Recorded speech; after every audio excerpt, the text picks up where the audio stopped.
Hey, what's up, everybody? Welcome back to C4C Apologetics. I'm so glad that you've waited around this long checking out this next video in the New Age series.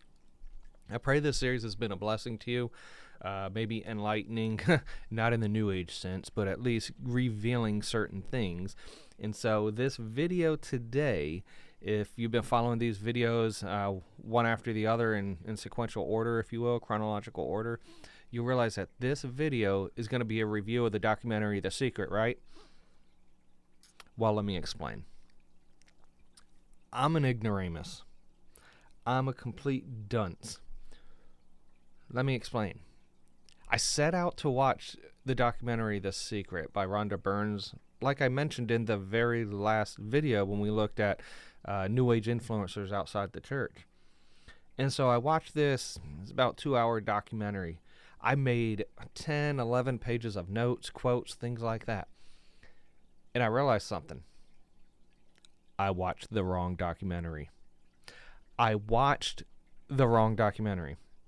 Now, thankfully, the documentary that I did watch does tie into The Secret. And so we're not doing a video review of The Secret. We're doing a video review of the Meta Secret, as it shows in the descriptions below.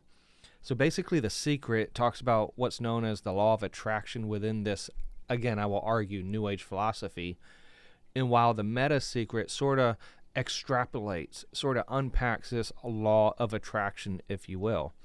So today, we're going to consider the New Age teaching found within the Meta Secret documentary, not The Secret, mainly thanks to my ignorance.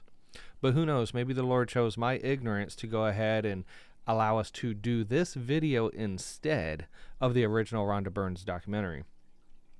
But here, what I want to do is I want to show through the Meta Secret certain terminology, what's meant by certain words. I want to show how clever these speakers are by sprinkling seemingly sound financial, personal, and career advice.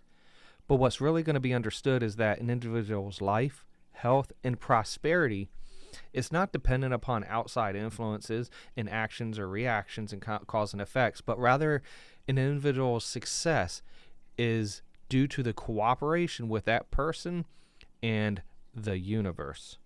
This ideology allows one to see that their successes is only dependent upon their understanding within the universe, they're harmonizing themselves with the universe, and that they're the cause of their failures, cause of their poverty, or they're the cause of their own successes. Realize that some things I say is going to be taken to the extreme. Some things I mention as far as these hypothetical situations are going to be hyperbolic at times. But this is really to show how far this ideology actually goes.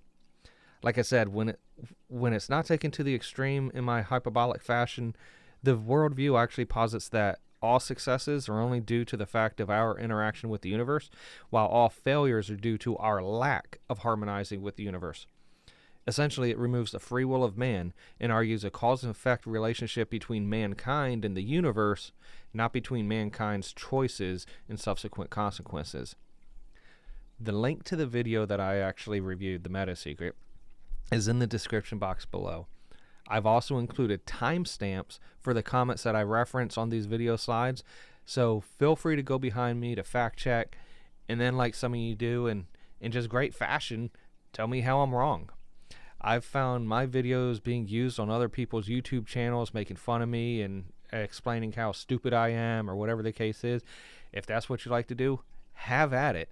Just know that it's my prayer and desire that you see that this worldview isn't just damaging to one's relationship with the one true God, whereby it turns a relationship into Christ into a relationship with the universe, but also realize that this view is damaging to one's emotional and psychological well-being, in being the cause for one's spiral into depression as well as suicidal thoughts. Enough about the preface. Let's jump right in. First, we need to understand some things.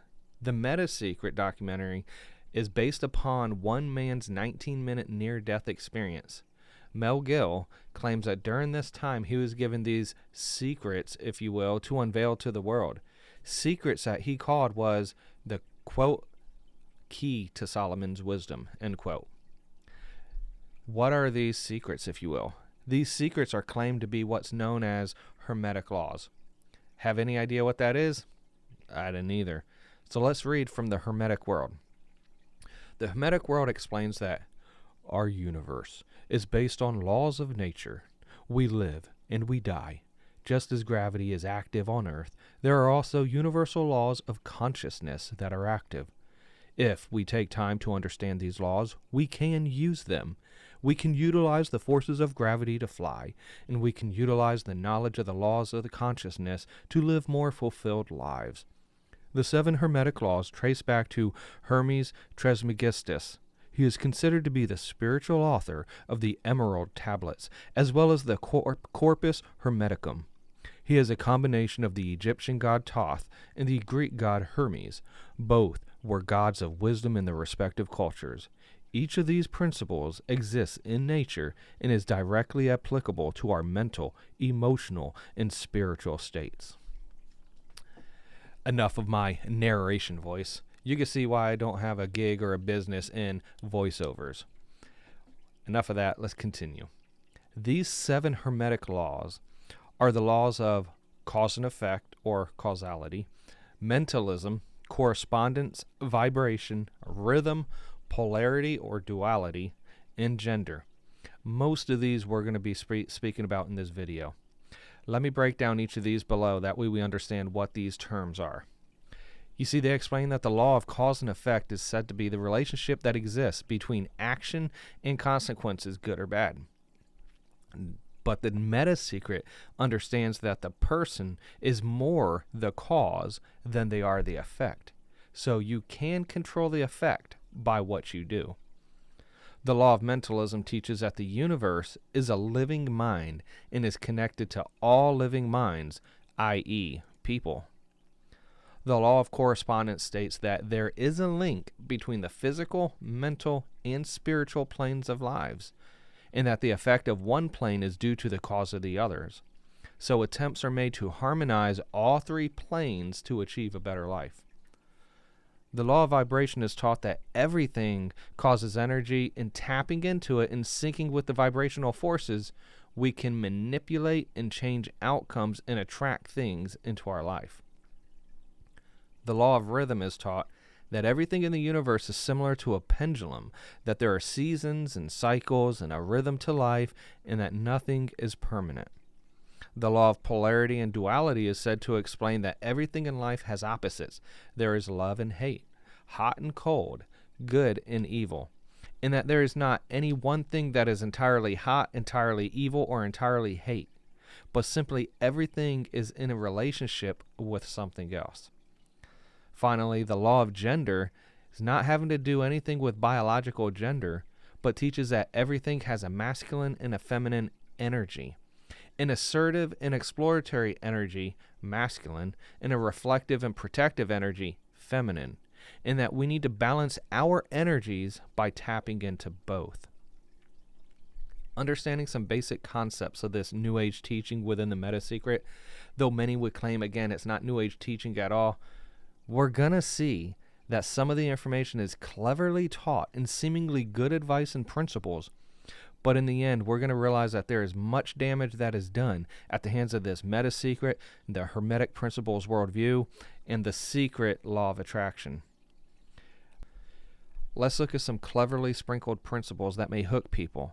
Although we're going to understand them more fuller later, it's going to reveal the damage it does to the person that holds the view. But they do seem legitimate principles. Some of these teachings are grateful people earn more money and are better at innovation. You see, it's mentioned that your wealth is dependent upon how grateful you are, and that those that are more grateful are more innovative. So the best thing to do to become more wealthy is to find the good in society. Be grateful. This sounds like a fair principle. Studies have shown that optimists tend to be more successful than pessimists, in which optimism presents itself in gratefulness. So in a sense, the more grateful one is, the more likely they are to be optimistic, and therefore more likely to be successful and innovative. It sounds legit.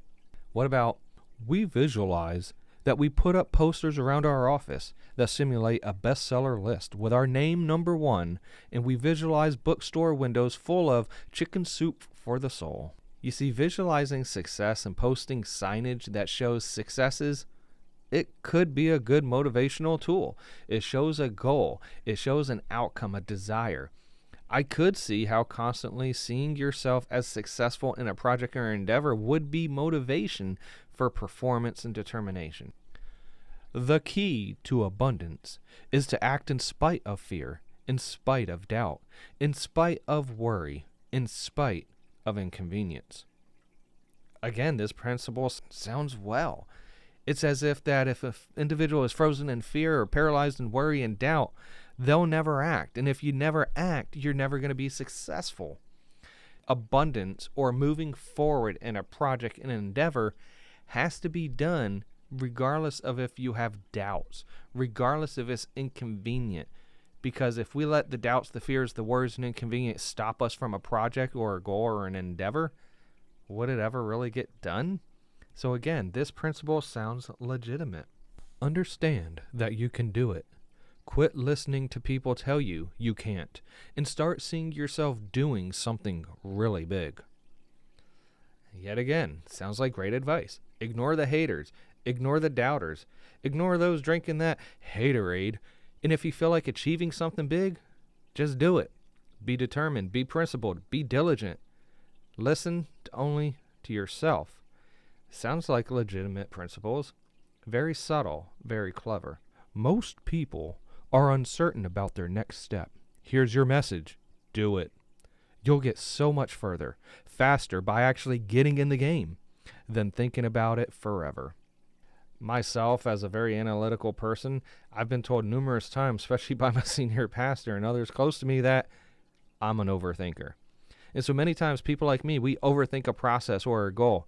And because of overthinking, it really is never acted upon, or it's very much delayed. Again, this advice sounds legit. Rather than spend eons thinking, simply do. There is no future. When it gets here, it's called now. It's called this moment. People think about the past, and they throw their power into the past. This final cleverly laid comment is one that I've had to principally accept as well, because at surface level, divorced from its context in the documentary, it seems very sound. That our past does tend to paralyze us and keep us from moving forward into future. Sometimes we need to forgive, forget, move forward with the past failures in life, and just focus on the now and the future goals that we have. Again, each of these quotes I just referenced make the Meta-Secret documentary and their hermetic laws seem to be true and naturally observed in our daily lives, and that's exactly what Satan does. He takes a tiny shred of truth and sprinkles it upon a web of lies and deceit, so that while we accept the truth readily, the lies and deception slowly are ingested through an ignorant eye. Let me now open the eyes to reveal how damaging New Age philosophy truly is. You already have wealth in abundance. You have wealth in abundance to the level that you allow it in your life. You're going to see similar phraseology through the rest of the video, because what this ideology teaches is that you have what you have because of what you do and what you think. My question for this is, it's a question I'm going to raise later. What about the impoverished people? Or what about the people that have lost their jobs? You telling them that they have a lack of abundance in life because they aren't allowing it in their life? No wonder this teaching is so desirable, because it seems to prey on those struggling and gives them a false hope to change their mind. If you look around, there's nothing but abundance everywhere that you see. You see the trees growing. You see businesses happening. This is wealth. This is prosperity. This is abundance. If it's not happening for you, it's because you unconsciously, you have beliefs, counter intentions, negativity that actually blocks it from coming into your life. Prosperity, abundance, wealth is your natural birthright. If you're not feeling it, it's because of your unconscious beliefs. Again, if you have no abundance, if you have no wealth or affluence, it's not only because you lack action, but it's because you're unconsciously believing you don't. It's the fact of believing you can manipulate life, you can manipulate situations based upon your thoughts, based upon your thinking, and then realizing the fact that I'm impoverished, I lost a job because I am screwing something up. Understand, you're working with an infinite power that's omnipresent. It's with you all the time. It's closer than the breath, and you get in harmony with that and release all thoughts of limitations. In the teaching in this video, it's explained how this infinite power, if you will, that's referenced, isn't a personal deity. It's not God, but rather they teach us the universe manifested as a God. And one must get into harmony with this universe. The more comfortable you are with how you interact with the world, with the value you give in the world, with the service or the product you give the world, then you begin to realize your place in the world. This may be a comforting thought for some people, but like a sermon I've recently preached called Alive for a Reason, when we place our purpose in life in temporal things, such as things I can do for others, then what purpose do you have when you become bedridden, geriatric, confined to a nursing home? What purpose do you have if you feel like you're not contributing to society? I'll tell you, in a utilitarian worldview such as what this ideology teaches, you have no value or purpose any longer. But that's not what God says. God says he created you in his image for his purpose, to know God and to make him known. Our purpose cannot be found in actions, but in relationship with the Creator. The meta secret to relationships is to know that the universe is giving you love right now. When you give love to the universe, when you give love to another, you will receive love in turn. Again, in this philosophy and worldview, their chief deity, God if you will, is the universe. As Lawrence Krauss, the atheist, remarks, the stars died so you could live. Blasphemous teachings that one day will be given account of. See, they teach that the measure that you love the universe in harmony with the universe will be the measure of love you receive back. But what about the person that is trying to love the universe with all their heart, mind, soul, and strength, and yet they continue to be down on their luck, if you will? They lost a job. They're not making the money that they thought they would make. What happens to those people? If you're in a relationship where you're not experiencing full love, the way to change it is not by changing the other person, it's by changing yourself. Yet another damaging teaching from this ideology. What would be said to the emotional and psychological abused wife or husband who never feels loved by their spouse? They're getting beat. They're being called names regularly. They try time and time again to please that person in every way possible. They serve them. They love them. They do whatever they say, and yet they receive nothing back. You see how damaging this ideology could be?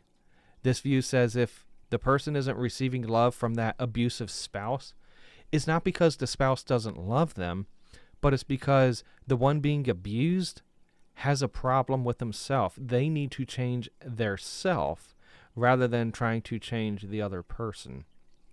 I don't think that's something you'd want to tell a victim of domestic violence. If you're looking for love and not finding it, it's no doubt because of a lack of forgiveness in some area of your life. Again, not only the successes are because of you and your universal harmony, but it's also the failures of you in your life. What we just learned a moment ago is the fact that the love you don't have is because of the change you're not doing to yourself. And now we're seeing that if you're looking for love and you don't find it, it's because of you again. You're not forgiving something in your life. That's exactly what a lonely person wants to hear during times of depression and suicidal thoughts, that it's their fault they can't find love. What about the rape victim or the victim of domestic violence that's battling and struggling? Are they going to be unloved until they find the ability to forgive their attacker? If you're ill, you've got a chronic condition. You're sick. What you need to do is a couple of things. Number one, you need to first work on your attitude. You need to believe you can get healthy. You need to not believe anyone who tells you you're going to die, or it's terminal, or it's going to take a long time. Literally, we know we can get rid of a disease in minutes. You see, I've lost loved ones in my family because of a terminal cancer diagnosis. I'm sure many, if not all of you that are listening right now have lost a loved one similarly as well. Our church family lost a child due to a rare medical condition that came back after a period of remission. The views in this video, in this documentary, in this ideology, explains that the reason these people have all died is because they've accepted the terminal diagnosis and they didn't mentally fight back and tell themselves they could be healed. Truly, that's not what the family wants to hear, especially during those dark days of diagnosis and grim prognosis. The fact that our sickness, our death, our disease is because we didn't do anything about it. Whatever has happened in your life, whatever is going on for you, if it's not the way you want it, any situation, consider the fact that everything happens for a reason. And that reason is there to serve you. How can you reframe this? How can you relook at this in such a way that helps you, that supports you, that puts you on the path to success and positivity again? It doesn't help you to be negative. It doesn't help you to wallow. All that can do is bring you down. It's time to change your mind. It's time to refrain, relook at it, have a new perspective, a new view, and put this in light of this was there to serve you. There's no accidents in the universe. This happened for a reason, and that reason is there to help. Are we starting to see how damaging these views are? In one sense, if everything is deterministic and there to help you, then why take any actions at all if it's predetermined? And for those events that the universe puts you through, remember, it's not worth wallowing and sulking. The universe did it to you to help you grow. Even if your loved one was murdered, the universe did it. Even if you're a victim of rape or human trafficking or domestic violence, the universe did it. According to this view, don't be negative. Don't wallow. It wasn't accidental, but it was purposeful by the universe to help you grow, to serve you. You're a victim of rape, human trafficking, domestic violence according to this view because you need to learn something. This is what the view teaches. When I have an expectation on how someone else should be, I've given my power over to them. What I want to do is simply learn how to create joy and happiness inside myself, and we can do that in numerous ways by doing the things we love. By focusing on the good qualities in ourselves, by choosing to focus on the good qualities of others instead of being judgmental. Sounds great, but it leads to postmodernism, which is unfortunately already here and has been here for many decades. It simply relegates truth and morality to being subjective. So now the pedophile that's merely doing what brings them joy needs to be overlooked and appreciated for the good quality and character traits that they exhibit elsewhere. The person that's abducting women and raping them needs to be overlooked for the good quality and traits they exhibit elsewhere as well. Don't be judgmental. Focus on the good qualities of others and don't judge them. Moral relativism breeds violence and degradation of the human being, and that's what this ideology simply teaches. I had 10 pages of quotations from this video, and I could have compiled many more. Another 10 pages of quotations, I don't even believe half of them made that into this video. This should show enough of the lies and the deception of the so-called meta-secret or the hermetic principles. The ideology is yet another humanistic philosophy fueled by Satan, which is no different from that of the Christian Science from Mary Baker Eddy, the L. Ron Hubbard cult of Scientology, or the Word of Faith movement found within the church today. In the end, this teaching rejects the biblical idea of Jehovah in the life and ministry of Jesus Christ. It places the suffering of mankind upon their own shoulders rather than the results of the fall of Adam and the free will sinfulness of mankind. One's own failures, sickness, and loneliness is attributed to their failure as a human being in harmonizing themselves with the universe. That's a worldview that's needed today, right? Isn't it? And yet, that's the world review that's regurgitated from people like Oprah Winfrey, Eckhart Tolle, Deepak Chopra, and many others. These New Age influencers are leading people into a life of depression and suicide and driving a wider wedge between them and the God who loves them and died for them. It's time that we realize what this teaching is. Nothing but cleverly crafted dog crap that comes from the pit of hell, keeping the person in bondage to a selfish, humanistic life devoid of greater meaning, purpose, and relationship with the God who loves them. that's going to be it for this video. I'm hopeful that I can finish out this video series, but should I not, there's plenty of information here to pass around to those being swayed by this demonic philosophy. So I thank you for tuning in. Keep sharing, keep commenting, and keep posting. Until next time, God bless.